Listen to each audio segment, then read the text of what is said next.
Welcome back to another episode of Broke Up, Not Broken. I'm your host, Jamie Lima, and founder of Allegiant Divorce Solutions, where we help people prepare for, navigate, and recover financially from divorce. This podcast is your one-stop shop for mastering your life and your finances throughout the entire divorce process. In today's episode, we're joined by Jesse Coody, who is the founder of and CEO of Coody Co. Financing, a company dedicated to offering creative financing solutions for aspiring homeowners, often overlooked by traditional lenders.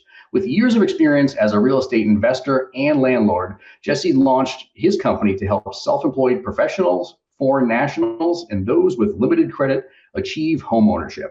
His faith-led, family-run business is built on the values of resilience, family, and the belief that everyone deserves the opportunity to own a home.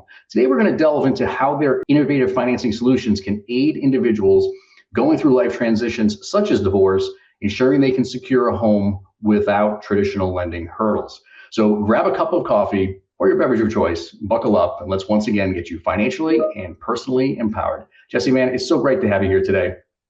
Yeah, it's great to be here. Thank you for the invite, and certainly looking forward to our chat.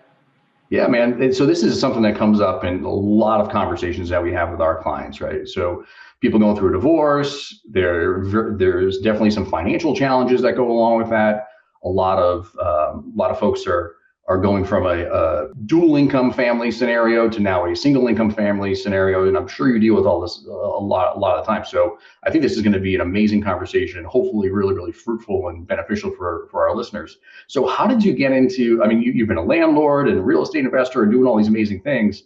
What I guess drove you to kind of change tack a little bit to help them, I wouldn't say the less unfortunate, but those that are challenged to be able to have the benefit of homeownership?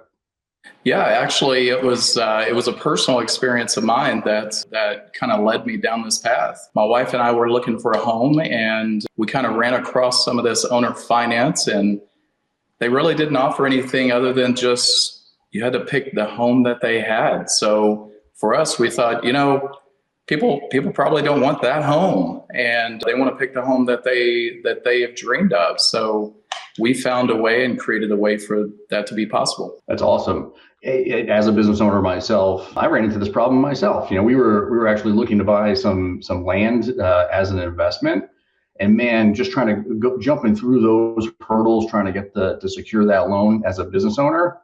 Oof, that was tough. Yeah. Yes, it can be tough. It was probably just raw land. When you had raw land, that's even more difficult. I'm sure you feel like you're having to give your firstborn, right, to be able to do it. Well, she's a little bit of a problem child. I'm only kidding. She's amazing, but I'm joking. But yeah, you're absolutely right. It was pretty gnarly. We were actually in a situation right now where we're trying to sell our home, buy another property to be able to build on in the future. We're in California, and the property we're looking at was actually in Georgia, and the whole thing fell apart because our house fell out of escrow, and my wife and I just decided, this is crazy. This is a weird environment right now, and let's just kind of hold out and see how things go. So we're going to pick this back up in the beginning of the year. I'm much more educated at this point about the whole process, but yes. I can imagine, those people that are going through a divorce and they're sitting here going they have the only source of income they have is maybe alimony, some child support, and a new job because they had to start a new life with a new career, what have you. It can be super challenging. And Jamie, are you seeing that the biggest challenge is a lot of time the wives, the women that come out of the divorce and have the largest challenge with maybe they were dependent on their husband, maybe they had the W-2, the wife they were the entrepreneur, vice versa. Maybe the husband did all of the finances for the home and they came out. Are you guys seeing a lot of that? That's primarily what we see. Yeah. Yes. So listeners, this has nothing to do with me being sexist or anything. And you've heard me say this in other shows, but 95% of the clients we work with at this stage are mostly women who are stay-at-home moms or have been stay-at-home moms, and now they're trying to sort it all out. And I think they reach out a lot of times and they listen to this show because they are in that situation and they want the education and they're not afraid to ask for the help. So dudes, if you're out there and you're in a similar situation, it is okay to ask for help. We're here to help as people like Jesse out there. But yeah, to answer your question, that's primarily what we see for exactly what you just mentioned. Yes, thank you for clearing that up. We definitely we see a lot of that as well. So that's where we love to help, right? We love to kind of divide that out, and they have a great financial situation that they're coming into, right? Maybe they're selling their house through the divorce, but they just don't quite know the next step. And I'm sure that's where you help out as well, right? With your financial advice and where Exactly. to take We would really it. partner with you, as the lending professional. We work with a lot of realtors, and we work with everybody. We're very, very collaborative. We'll work with attorneys. We work with existing financial planners. I'm a certified financial planner by trade. I've been doing that work for 20 years. But we are, if you're a financial advisor out there listening to this, we have no desire to take your clients away from you. We just want to be there, a resource to help you support them. But we'll work with realtors and accountants and you name it, just to try to help people navigate some of these decisions. So let's just use a little like example case study here, right? So we have typical client is now considering the next step in the next chapter of their life. They've maybe finalized the divorce or on the cusp of finalizing it. We're involved. We've given them some guidance as far as like, this is what your budget is, and this is what your future cash flow is going to look like, and so on. Like, what is the next step with you? Like, kind of walk me through that. If I came knocking on your door and said, hey, I have a client here for you that needs to get some help, what does that look like? So we have a great process that my team has put together for us, and that process is a lot of automated process. For a new client, it would be an application, would be their first process. You immediately get a pre-approval. Our pre-approval, when you're pre-approved, it's just a verification process after that, right? It's a few documents. It's our predominant factor to approve someone is their DTI. That is their debt to income. As long as it's is something that can be verified, and we're creative in that as well. So it's not just a W-2 situation. It can be bank statements. It can be a lot of different ways that we do that. Once you go through that, we help through the entire. So we partner with realtors also. So I don't want to exclude them, but we also help with the process of finding a home if you don't have a realtor. And we help through the lending process, take them all the way through title, and we walk up and hand them the keys. So we love to take them from all the way from A to Z of the process. What do you do about those people that are like, the credit's been, I wouldn't say decimated, but definitely impacted by divorce? Because a lot of the women that we work with, again, not to be sexist, but this is what we see a lot. There's a lot of financial abuse that goes on, right? To your point earlier, they're not involved in the financial aspects of their existing relationship. They're not. Maybe they're even locked out of some of the accounts with usernames and passwords, so they can't get access to that information.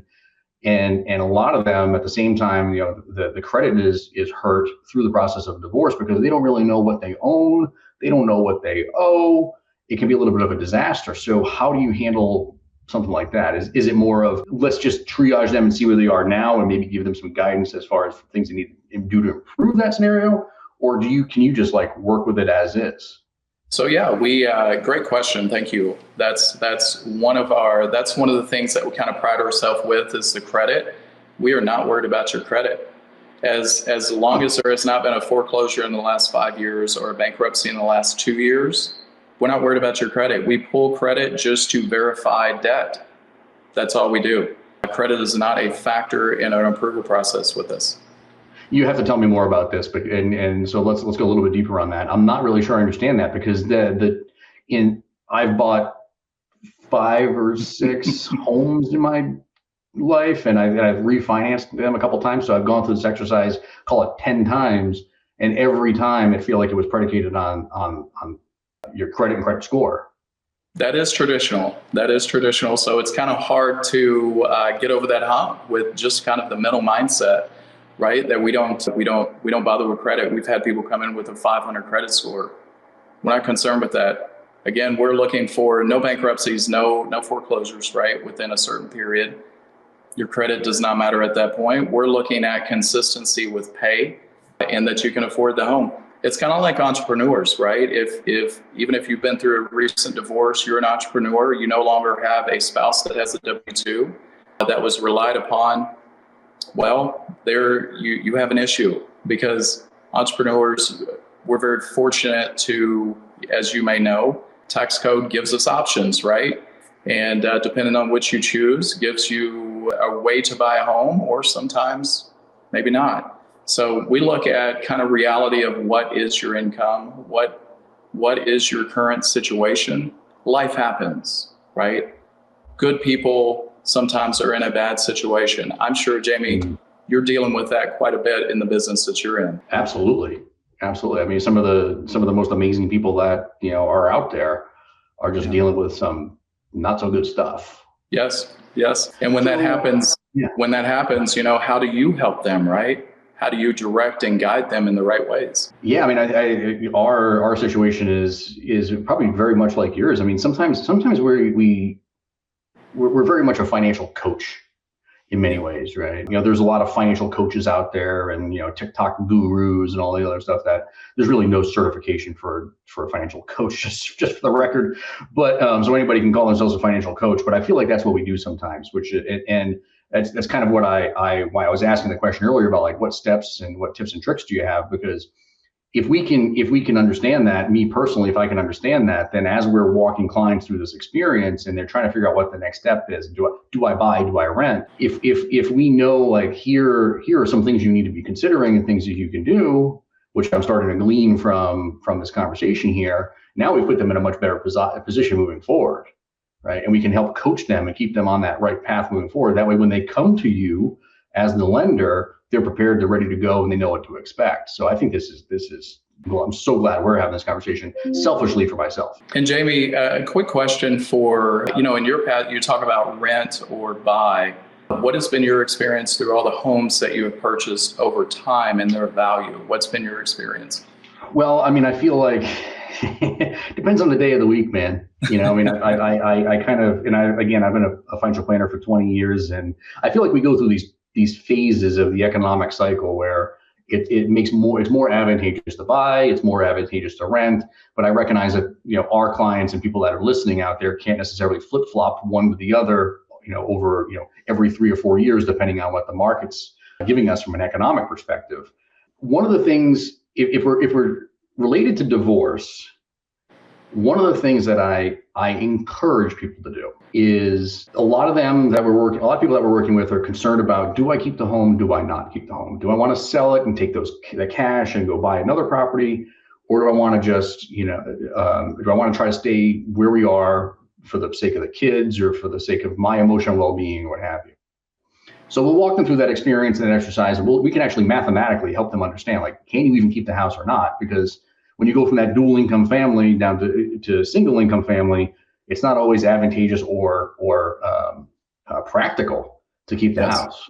So marriage is very much like, I'm sorry, let me take it back. The death of a marriage is very much like the death of a family member. So I always tell people, and I've said this for the years I've been doing this, when you're in that phase of life, when you've lost something so important to you, you should not be making any significant financial decisions for a year. We're not buying a car, we're not buying a boat, we're not buying a house, we're not doing any of those things. So I think it may be advantageous for a lot of people to sell the property, take that cash, put it aside, take a beat, rent for a year, and then decide what their next move is. But at the same time, I recognize as a homeowner myself, and we've owned rental properties, and we have an Airbnb that we rent out. That's been incredibly successful. So I'm a big believer in owning property as well. Jamie, I think that is extremely wise advice, to not make a big decision based off of a very big event that's happened in your life. I agree. I have personally been through divorce, and I actually did exactly what you said, and I was very thankful for that. I can make a much better decision once everything kind of levels out and you get a grasp on what has just happened and you understand your current position. Sometimes staying in that house, that has a lot of memories in it too, right? So there's a lot of other side effects, if we will, I guess, no lack of a better word, that come with staying in that house, right? Age of children, there's so many factors that come into divorce, but usually kind of getting away from that situation definitely helps. That's what I've found in my experience. Now moving on to owning a home, it's a great thing just simply from the equity standpoint, right? You will gain. Homes traditionally go up 6 to 8% annually. That's just kind of what they do. The market's done that year after year. Take out 2020 and 21. Those are unfair. Those are not real gains, but that's very wise advice. Stay away from it from about a year. Yeah, it can be. It's really tough to make these decisions when you're not in the right frame of mind. And if you make those decisions and let the emotions get involved, this as well as I know, as I do, that you're probably going to make a decision that you're going to live to regret, and who wants that? Yes. So one of the things that I picked up when I was doing some research on you and your company is you have some experience in this in owner financing. I'm not sure. I think I know what it is, but I'm not sure I completely understand. So how does that, what does that look like, and how might people that are going through a divorce benefit from that option? So the owner finance, what happens is we buy your home. So you find a home and you choose that home. We negotiate it. We buy the home, the first close. So there's 2 closings. First closing would be us buy the home. We turn and sell that to you, the home buyer, the end buyer, 7 days later. And that's just through state mandate in Texas. We operate in Texas for the most part. We are planning on spreading out to other states very soon, probably within a couple of months. But we sell that home back to you. This is all done through title. Everything is, mortgage servicer. So it's set up like your everyday loan. There's nothing different about it. We're basically your bank at that point. Interesting. How would you even do, where did that come from? Is that do you have experience doing that in the past? We, a little bit of experience of doing that in the past. Most of my experience was in landlord, residential rentals, some commercial rentals. It was just us kind of going through the process of looking at some owner finance homes. And we thought, you know what, we can do this on a much bigger scale as far as to help a lot more people, because we were seeing people struggle with, I don't want that home. That's not the house I want. I want the house over here in this neighborhood, right? So how do we bring that to other people? How do we help other people to be able to get the home they want without the conventional financing? Are there any risks that people need to be aware of with that? Because I thought I understood this. I now realize that I do not and did not understand that. So what are some of the risks that might be involved? There's no downfall. There's no risk on it as far as there's no more risk on that than there would be a traditional loan. It's going through the same process. It truly is. It's just 2 closes on the home. It's pretty incredible. And you said you're in Texas now. We have a lot of cases in Texas, and the beauty of the work that we do, listeners for that out there again, we work in all 50 states. The beauty of the work that we do is we just work on the math side of things. So math is the math. 2 + 2 = 4 in California, and Texas, and Nevada, and Arizona. So we're in a good spot on our end. That is so cool. That is wonderful. And I do want to back up on that a little bit, Jamie. Is maybe you would ask a question. What would be some of the things to watch out for? Were you asking specifically with us, or just owner finance in general? I guess owner financing in general. I mean, okay. I'm not necessarily picking on you as far as would this be a good idea or not a bad idea to work with you on this, but in general, because for those people that don't know about this option, I mean, I've done a seller buyback scenario before, or rent back scenario where we were selling our home and buying another one, but our place wasn't quite sold yet. We were waiting for that escrow to close, and we wanted to buy the other one. The timing was off, so we had to do a rent back scenario for about a month. That's the only experience I ever have in that. So in dealing with a buyer or seller of property like that. So this is completely different. This is different. Yes, the rent back is just extending a period that maybe you can stay in the home, or the sellers can stay in the home, right, before you take ownership of it. This is This is different. You actually, when the second close happens, they move in, the home buyer moves in. And some of the things that I would suggest, and this is also why we created our program, is because there are some downfalls to owner finance. Ours is set up to go through title. You need to make sure if you're doing owner finance, you need to have the paperwork drawn up properly. It needs to be legal, it needs to go through title, and it needs to be a mortgage servicer. So you're not requiring or relying on the person that has the home to actually pay the note, right? You need it to be formalized in an actual process and a company doing it. Make sure it's not a backdoor. There's a lot of these backdoor that someone has a home, they're selling it to someone else, and they're doing a wrap, and there's just a lot of intricacies in there that could come back and bite the home buyer. And we've just made sure we've eliminated those so there are no situations that's going to happen to our end buyers. Okay. This is what I would call the carte blanche segment of our discussion, and this may actually open up some additional questions that I have for you. Is there anything that I didn't ask so far that I should be asking that would be important for our listeners to hear from you? Not that I can think of. Is there anything in your experience, so you've obviously dealt with a lot of the divorcees, people that are going through a divorce. Yes. In your line of work, right? And we talked about some of the options that are available to them. We talked about some of the aspects with credit. We've talked anything else they need to be thinking about that even, and this goes back to me asking selfishly, frankly, because I learn so much in these conversations. So I love to keep learning from brilliant people like yourself about these types of things, because no doubt next week I'm going to be in a situation where I'm going to need some of this information. I don't know why it just happens like that. So maybe something on the side of what type of what should I expect as far as the cost, right? Things like that for them to be able to pre-plan that year that they're going to wait. Maybe that transitional period. So what should I expect? What should we expect as far as the cost on this? I don't know if we go into that, but does that prepare them for it? That's up to you. I don't need that. That would be helpful for me to know. And I'm sure the listeners would be helpful for them to know as well, because I don't know if this is a $2,000 cost or a $20,000 cost to work with someone like yourself, and what closing costs, especially with the owner financing component of that. I don't know what that scenario costs. Yes. But from a financial planning perspective, it would be helpful, because when we're starting to think through, what is my next step? One of the big things we work with people on is their budget. And do we need to be able to budget for these expenses? Yes, that was a question I was going to have for you. Do you help them throughout their whole budget for a pre-planned period? We try to budget out for, this is going to sound crazy, but we try to budget 3 years worth of cash flow. Okay.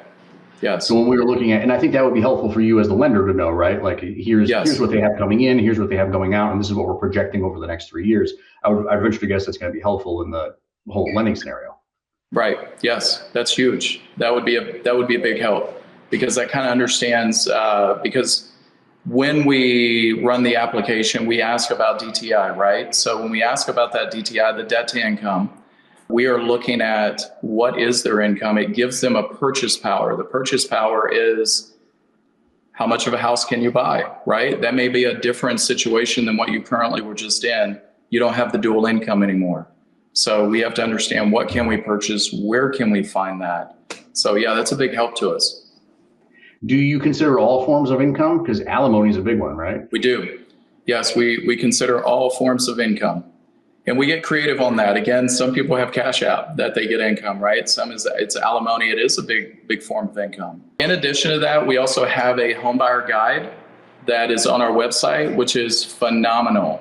My team has put together a very comprehensive, it's like 20 or 30 some odd pages that really walks them through the steps well. Are there any particular steps that are different than traditional lending scenarios, right? Because for us, it was a bunch of bank statements, a bunch of brokerage account statements, your retirement account statements, all the usual suspect stuff. Is there anything that would be different with this more unconventional lending that people need to be prepared with? So There's an RMLO process that's kind of separated, where you probably just kind of went through that from the very beginning and weren't so much a part of the RMLO process. That's a residential mortgage lending under originator. That's basically, that goes through the steps of verifying the documents. Everything else is pretty similar to the conventional type loan, but it just, if we're talking about people that have never actually gone through the steps, right? Maybe it was their spouse that did most of the work on that side. So this really helps to set someone up that's maybe not been through all of it. Got it. Well, I'm not sure if we ever answered the question about cost. What is cost for something like this? So cost that you should expect are down payments. We do about a 5 to 10% down payment. We try to keep it between 5 and 10%. Closing costs, fees, everything that you normally would in a conventional, we try to keep that about 7 to 8%. So all in, on low end, about a 12 to 13%, high end 20%. But that's including your down payment, right? So if you have a 10% down payment and other things, depending on what your cost of your home is, right? The higher that cost, this kind of drives it up a little bit just because of insurance taxes. But 12 to 18% is pretty common. 12 to 18%. Okay. And Yes. I presume that's state specific, right? Some states are going to be more expensive than others. That is correct. Yes. Got it. And so how do people contact you and get in touch with you if they need more information about this? Just through the website? So you can reach us at codyandco.com. It has all of our information on there to reach out to us at our email, our phone number, and our application is on there as well. Love it. I cannot tell you how important that is to someone who just went through this experience. Again, for the the dozenth time in my life, I think we went through. I think I applied it. Here's the other thing. Let me just if you and your the powers that be in the lending community can make this happen, this would be amazing. Where if you just filled out one darn application and that information was stored somewhere, and then we could send that information to you as lenders. Because even in my experience on buying this, the land was $100,000, 2 tiny acres in Georgia. You would think that I was buying Trump Tower. Yes. With all the information that I had to get, and then every bank I applied at 5 banks because as you know, land is very, very nuanced, and one bank has an interest rate of 12%, the other one has an interest rate of 7%. You never know what you're going to get. But you can't find out what those rates are until you actually apply. So we went through the exercise 5 times. It was the worst weekend of my life because I spent the entire weekend, I felt like, applying for loans. Yes. And we make it, that's where we kind of come in, and we were like, how do we simplify this process, right? The people, our clients that come to us, very commonly, they have already been through that process 9 times, right? And they keep getting told, no. And they're just kind of at their wits' ends. So how do we make that simple for them? It is a 12-step application. It's got 12 questions. You get a pre-approval within 2 minutes. So you do not have to go through what you just explained. Love it, man. Well, Jesse, thank you so much for joining us today and sharing what I consider, and I'm sure our listeners do as well, some incredibly valuable insights into some of the creative and alternative financing solutions for those of us that are going through a divorce or have been through a divorce, are now on the next phase of our life. So for listeners that are out there, if you're driving, if you're not in a spot to jot this information down, don't worry. We're going to put in the show notes. We'll have all the links to Jesse's social media channels, his website. We'll put everything in there. So don't worry about jotting that down. But visit the website if you have questions about this stuff, and book some time to talk with him, because I think I've talked to dozens and dozens of professionals on this podcast, especially even on the real estate side of things. And this has just been fascinating. I learned a ton. So thanks so much for sharing all of that information with us today, Jesse. And remember, if you're navigating the financial uncertainties or seeking to plan for new living arrangements post-divorce, those of us here at Allegiant Divorce Solutions are available to help in all 50 states. Yes, again, all 50 states. Visit the website at allegiantds.com for expert advice and to schedule a complimentary and confidential consultation with us. Don't forget to subscribe to our podcast for more discussions on making smart financial and life decisions. Until next time.